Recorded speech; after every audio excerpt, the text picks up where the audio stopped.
मदन मोहन जी, सनातन गोस्वामी ने इनको प्रकट किया। मदन मोहन जी भी पहले जयपुर में ही विराजते थे। गोपीनाथ जी, गोविंद देव जी और श्री मदन मोहन जी तीनों जयपुर में ही थे। बहुत ध्यान से सुनिए सब लोग। तो जयपुर के राजा की पुत्री मदन मोहन जी की सेवा करती थी। मदन मोहन जी को लाड़ लड़ाती, पूरे दिन उन्हीं को सजाती रहती, उन्हीं का श्रृंगार करती, सेवा करती। राजा स्वयं गोविंद देव जी की सेवा करते और उनकी जो पत्नी थी वो गोपीनाथ जी की, मतलब पूरा परिवार ही तीनों ठाकुर की सेवा करते थे। अलग अलग भवन में, अलग अलग महलों में ठाकुर जी विराजते थे। तो राजा की पुत्री का विवाह हुआ करौली राजस्थान में, जहां मदन मोहन जी अभी विराजते हैं। तो राजा की पुत्री का जब विवाह हुआ तो पुत्री से राजा ने कहा, बिटिया ये बताओ तुम्हारा विवाह है, तुमको हम दहेज में क्या दें? वैसे तो हमने सब दिया, लेकिन फिर भी तुम्हारी कोई इच्छा हो तो मांगो। उसने कहा, पिताजी मुझे सबसे ज्यादा प्रेम श्री मदन मोहन जी से है। आप माता जी और पूरा परिवार गोविंद देव जी, गोपीनाथ जी की सेवा किया करो। मदन मोहन जी को मैं ले जाऊं अपने साथ, अपने ससुराल में इनकी सेवा करूंगी। बड़ी अच्छी कथा है, ध्यान से सुनना। राजा रोने लगा, अपनी पुत्री के चरणों में सर झुका के बोला, मुझे क्षमा कर दे पुत्री, तू जो मांगेगी सो दूंगा, पर ये मेरे हृदय हैं, मैं इनको नहीं दे सकता। मैं वृंदावन से मुगलों से बचा करके इनको लेके आया हूं। वैसे तो ठाकुर जी को बचने की कोई आवश्यकता, ठाकुर जी कृपा करके आए हैं जयपुर में राजा के ऊपर, पर इनको देख करके मेरे प्राण बचते हैं। तू जो मांगेगी सो दे दूंगा। पर मदन मोहन जी बोले, पिताजी गोविंद देव जी, गोपीनाथ जी हैं ना आपके पास में, मदन एक ठाकुर जी मुझको दे दो। यहां राजा की जिद हो गई, नहीं दूंगा। पुत्री की जिद हो गई कि मुझे तो चाहिए, नहीं तो मैं विदाई नहीं होंगी। राजा की पत्नी ने भी कहा, अब इतनी कह रही है तो आप दे दीजिए ना, हमारे पास 2 ठाकुर हैं, इनकी सेवा हम करेंगे विस्तार से। और वैसे भी मदन मोहन जी की पूरी सेवा बचपन से उसने ही की है। तो राजा ने एक प्रस्ताव रखा। बोले, अच्छा पुत्री एक काम करते हैं। बोले, क्या?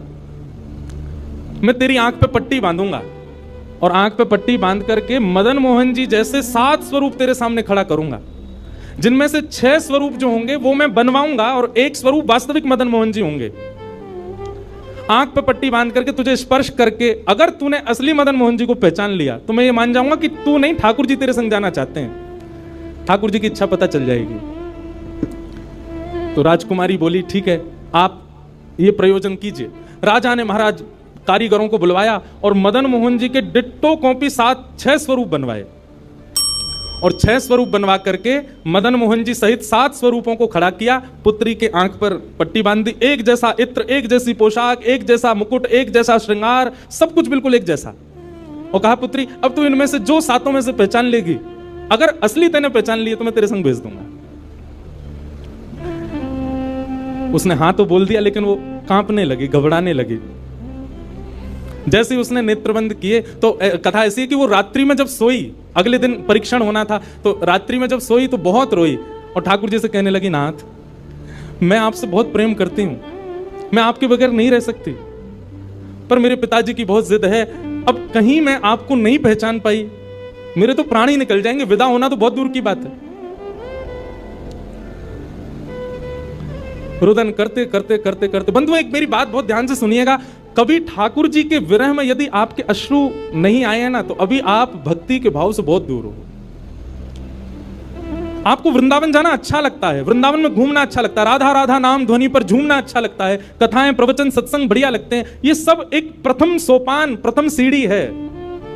पर प्रमुख सीढ़ी तो भजन मार्ग या भक्ति पथ की विरह है। अगर वो आपके चित्त में कभी ठाकुर जी के लिए नहीं आया है तो अभी आप बहुत पीछे छूटे हुए हो। रात भर रोती रही और रुदन करते करते, नाथ मैं कैसे पहचानूंगी कि आप सत्य कौन से हो। मदन मोहन जी उसके स्वप्न में आ गए और स्वप्न में आकर के बोले, तू चिंता मत करे, तेरो ही मन ना है मोह ले जावे को, मेरो भी मन है रो तेरे संग जावे को। अरे जे सब मेरी सेवा तो करें, पर तेरी जैसी सेवा तो कोई करेगा ना, मेरो भी बड़ो मन है तेरे संग चलवे को। तो उसने कहा, तो नाथ कुछ कृपा तो करो। बोले, हाँ मैं एक काम करूंगा। बोले, कहा तू सबरे स्वरूपन को जब स्पर्श करेगी ना, तो असली मदन मोहन जो मैं हूं, तू मेरे हाथन को स्पर्श करियो। तो हाथ कैसे? ऐसे। ठाकुर जी त्रिभंग लली ठाकुर जी हैं, तो ठाकुर जी बोले, तू मेरे हाथन को स्पर्श करियो तो जितने मेरे अन्य स्वरूप हैं 6 वो तो ऐसे ही रहेंगे, लेकिन जैसे ही तू वास्तविक मेरे सामने आवेगी सो मैं अपनी इकन्नी उंगली उठा दूंगा, अपनी कोने वाली उंगली उठा दूंगा। ठाकुर जी कितना प्रेम करते हैं अपने भक्त से। ठाकुर जी बोले मैं अपनी इकन्नी उंगली उठा दूंगा और तू स्पर्श करती करती मेरी जैसे इकन्नी उंगली उठे वाकू पकड़ लियो और तुरंत पिताजी से कह दियो जय रे मदन मोहन जी, मैं चल दूंगा तेरे संग। अब तो दूसरे दिन वो पिताजी के पास गए, पिताजी जल्दी करिए कब चलना है कब। बोले तुझे तो इतना विश्वास है जैसे तू वास्तविक में मदन मोहन जी को ले जाएगी, लेकिन बिटिया तू भी याद रखियो मैंने ऐसे स्वरूप बनवाए हैं कि कोई बता ही नहीं सकता कि असली मदन मोहन कौन से। बोले पिताजी आप सन्मुख पधराओ तो। महाराज भीड़ लग गई देखने वालों की, पूरा राजभवन इकट्ठा हो गया जयपुर का। 7 स्वरूप विराजमान हुए। पुत्री के आंख पर अभी विवाह हुआ, उसका विदाई नहीं हुई है, आंख पर पट्टी बांध करके और कहा जाओ अगर मदन मोहन जी की इच्छा होगी तो तू ढूंढ ले। अब मदन मोहन जी तो पहले ही बता चुके हैं ऐसे मिलूंगा, जैसे मानो टीचर पहले ही एग्जाम पेपर लीक कर दे ये क्वेश्चन आने वाले तैयार कर आना।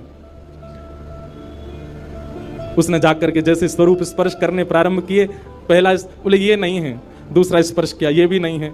ठाकुर जी खड़े थे 5वीं पंक्ति में, 5वें वाले थे। तीसरे स्पर्श किए बोले ये भी नहीं है, चौथे किए बोले ये भी नहीं है।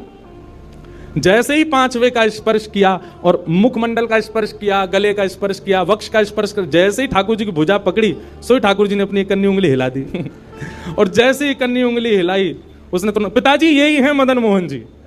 आहा, राजा के तो नेत्रों से आंसू गिर गए, चरणों में गिर गए, उठ करके अपनी बिटिया को गले से लगा लिया, कान में बोले बोले मैंने कन्नी उंगली हिलते हुए देख ली मुझे ये बात पता चल गई है कि भैया तेरी जिद नहीं है इनको ले जाने की, इनकी भी जिद है तेरे संग जाने की। और महाराज गाजे बाजे रथ में आरूढ़ करके श्री मदन मोहन लाल जी करौली राजस्थान को प्रस्थान किए। बोलो मदन मोहन लाल की।